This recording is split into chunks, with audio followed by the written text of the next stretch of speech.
Hi girls, I'm back to read the last chapter in Felicity's Surprise, A Christmas Story, Book 3 of the Felicity series, and we are on Chapter 5 called The Season for Surprises.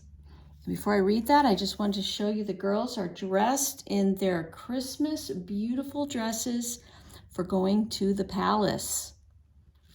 And let's read chapter 5 and find out how it happens. Chapter 5 is called The Season for Surprises. Felicity leaned forward so that the sleet would not sting her face. She had a long afternoon of errands and was scurrying home from her last stop at the apothecary's shop with more medicine for her mother. She was buried deep in her hood. She jumped when she heard a coachman call out, "Stand away, missy!" She stepped back just in time. Muddy-legged horses trotted by, pulling a carriage through a puddle right in front of her. The wheels of the carriage splashed her petticoat with slush. The carriage hastened on, headed toward the palace. Suddenly, Felicity remembered. Today is January 7th, the day of the dance lesson at the palace.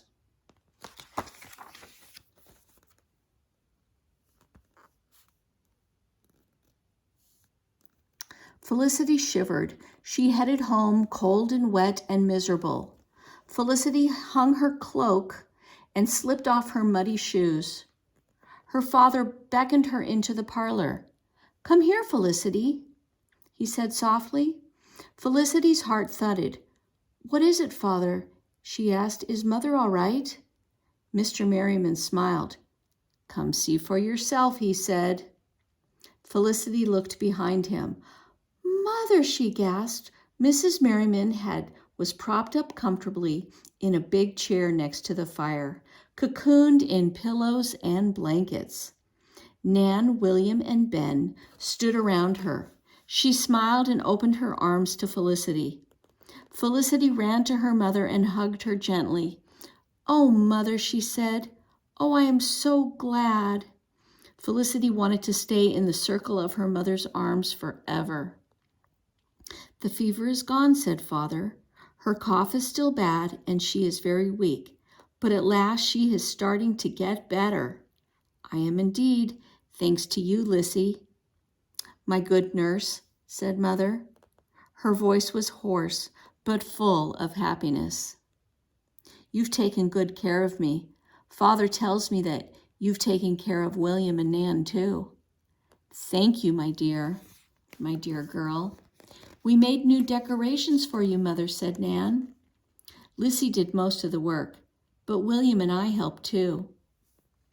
"The parlor looks beautiful," said Mrs. Merriman. "It makes me feel better just to see all that lovely, fresh greenery. What a nice surprise. You truly are my Christmas sprites." She smiled at Felicity. "Perhaps we could all have a cup of chocolate to celebrate." "Certainly, my dear," said Mr. Merriman. "I'll make the chocolate," said Felicity. "First, you must go and change your clothes," said Mr. Merriman. "You are wet through to your skin. We mustn't have you fall sick. Go along now." Felicity hugged her mother once more, then turned and picked up her chamber stick to light her way up the stairs. "Mother is better, Mother is better," her heart sang. Felicity felt as if her dearest wish had come true. The cold fear that had haunted her melted away into happiness and relief. Mother is going to be all right. She really and truly will be all right. When Felicity reached the door of her room, she stopped, stock still. She could not believe her eyes. The beautiful blue gown was spread out on her bed, glowing in the light of her candle. Every stitch was perfectly finished. Was it magic? Felicity touched it to be sure it was real. The blue silk was as smooth and soft as a sigh, but it was very real. How could this be? Felicity wondered. Who finished the gown? Then she noticed the pretty doll in the matching blue gown sitting upon her pillow. The doll's eyes were bright, and she looked even more cheery and pleased with herself than usual. Elizabeth, gasped Felicity. Could she have done it? Oh, Elizabeth, thank you, Felicity thought. Carefully, Felicity lifted the gown into her arms and hurried downstairs to the parlor where her family and Ben were still gathered. Mother sat forward in her chair. Felicity, she gasped, you have your gown, your heavenly blue gown. Did you finish it? No, said Felicity. Elizabeth must have. Felicity held the gown against herself and twirled around. The blue silk glowed in the light of the fire and brightened the parlor. Isn't it the prettiest gown you've ever seen? Aye, said Mrs. Merriman, it is. Mr. Merriman smiled sadly. I'm so sorry you can't show your gown off as it deserves. I know this is the day of the dance lesson, but I don't know how you can be properly taken to the palace. Rose isn't home, and I can't leave your mother. You cannot possibly arrive alone. And there is no one else to escort you. I understand, said Felicity quietly. A shadow of sadness crossed Mrs. Merriman's face. She reached out to stroke the glorious blue silk of Felicity's gown. Suddenly, Ben spoke up. I'll do it, he said. I'll escort Felicity to the palace. Felicity stared at Ben. But Ben, she began, I thought you... She was too confused and happy to go on. Mr. Merriman laughed and nodded at Ben with a pleased expression. Good lad, he said. He turned to Felicity. You had better hurry and get ready, Lissy, my dear. 'Tis already nearly 4. Ben was halfway out the parlor door. I'll get my writing chair ready and bring it around to the front, he said. Mrs. Merriman's cheeks were pink with excitement. Oh, Edward, she said to Mr. Merriman, please bring a bathing tub and some buckets of hot water in from the kitchen. Lissy must have a bath. William, fetch some of my very best soap and a linen cloth. Nan, bring the hairbrush. Make haste. We must get Lissy ready to go to the palace. Before Felicity knew it, she was scrubbed clean. Her skin glowed pink and smelled of roses. Nan brushed her hair till it was smooth and shiny as copper. As if in a dream, Felicity slipped the blue silk gown over her head. It fit perfectly. Felicity had never felt so beautiful in her life. Her hand shook a little as she tied the blue cord around her neck. Mother studied her with a loving eye. Nan, she said, run and fetch one of my best pearl earrings from the vase in my drawer. Nan hurried to her mother's room and was soon back with the earring. Mother fastened the earring on the blue cord around Felicity's neck. There, said Mother, there. She sank back into the pillows, looking pleased and proud. Now you look perfect. Off you go. Felicity gave her mother one last hug, then pulled her cloak and rushed outside to meet Ben. It was still sleeting, and the roads were rutted and slippery, but Ben hurried old Bess along and pulled up to the palace gates in no time. Felicity held tight to Ben's hand as he helped her down from the riding chair. She felt rather small when she looked up at the tall iron gates in the wall around the palace. Tonight the gates were open wide. Inside them, a row of lanterns lit the path up to the palace doors. At the doors, Ben gave her hand a squeeze. Thank you, Ben, she whispered. Ben grinned and disappeared behind her. Felicity held her breath as she was shown to the palace entry hall.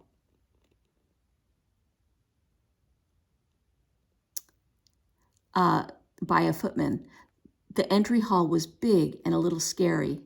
The walls and even the ceiling were covered with fierce-looking swords, pistols, muskets, glinting in the candlelight. Another footman took her wet cloak. On wobbly legs, Felicity walked the length of the ballroom. A very elegant lady and gentleman stood at the far end under huge portraits of the king and queen. Felicity's heart thumped when she realized this must be Lord and Lady Dunmore. She sank into a blue cloud of silk as she made her curtsy. "My lord, my lady," she murmured, just as she and Elizabeth had practiced so many times. "I have the honor to be Miss Felicity Merriman." "Miss Merriman," said Lady Dunmore, "how charming. We are so glad you have come to join the others. I believe they are about to begin the lesson." "Thank you," said Felicity. As she rose, the ballroom was a dazzling blue. Felicity's eyes opened wide in amazement. She'd never seen such a huge room in all her life. It was lit with dozens of candles glittering in chandeliers. Oh, if only Mother could see this, she thought. The room was full of young gentlemen, dressed in bright silk breeches and coats decorated with gold braid and rows of buttons. Young ladies blossomed like flowers in brocades and taffetas, silks and velvets of every color. "Ah, but my gown is the loveliest," thought Felicity happily. Felicity looked around the room. At last she caught sight of Elizabeth and hurried toward her. But just as she reached her friend, the music began.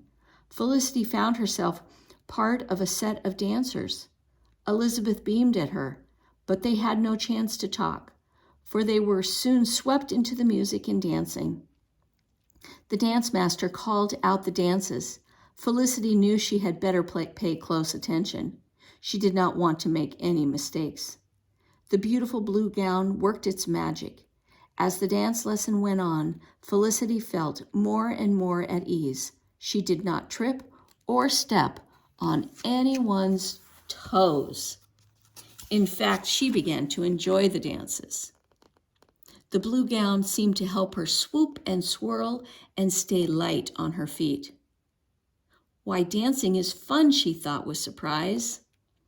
And when the dancing was over, the young ladies and gentlemen were invited to take refreshments in the supper room. Felicity had never seen such elegant food. There were towers of sweetmeats and sugared fruits. There were plates of cakes and tarts. Bowls of punch and platters of jellies crowded the long table. It all seemed too beautiful to eat, and Felicity was too excited to be hungry. Besides, she couldn't wait to talk to Elizabeth. "Elizabeth," she called. She hurried over to her friend through the throng of people. "You did it, didn't you?" She held out her skirts and twirled. "You finished my gown. But however did you do it?" Elizabeth smiled and smiled. "My mother did the hardest part, but I helped her. Even Annabelle helped," she said. "It looks beautiful, doesn't it?" Felicity smoothed the blue silk skirts and looked at Elizabeth. "How can I thank you and your mother and Annabelle?" she said. "Oh, Elizabeth, you kept hoping even after I had given up. No one had ever been a better friend than you." "You have another good friend," Elizabeth said with a grin. "Ben helped me. He sneaked the gown out of your house and then back in again." "Ben?" asked Felicity. "But he thought the gown was foolish, and he thought it was wrong for me to come to the palace. How did you change his mind?" Elizabeth shrugged happily. "I just asked him for help." "Did you ask Ben to escort me here tonight?" asked Felicity. "No," smiled Elizabeth, "but I am very glad he did." "I am too," sighed Elizabeth happily. "I am too." When the dance lesson was over, the girls said their thank yous and their good nights. Felicity wrapped herself in her cloak as she stepped outside the palace. It was as if all the beauty from the ballroom had spilled out into the night. A fine, cool white powdering of snow had come silently, making the world sparkle. Now the clouds were clearing, and for the first time in a very long time, Felicity could look up at the stars. The moon lit the clouds from behind so that they were lined in silver. Ben was waiting for Felicity outside the palace gates. She climbed to the riding chair and sat next to him. They rode in silence for a while.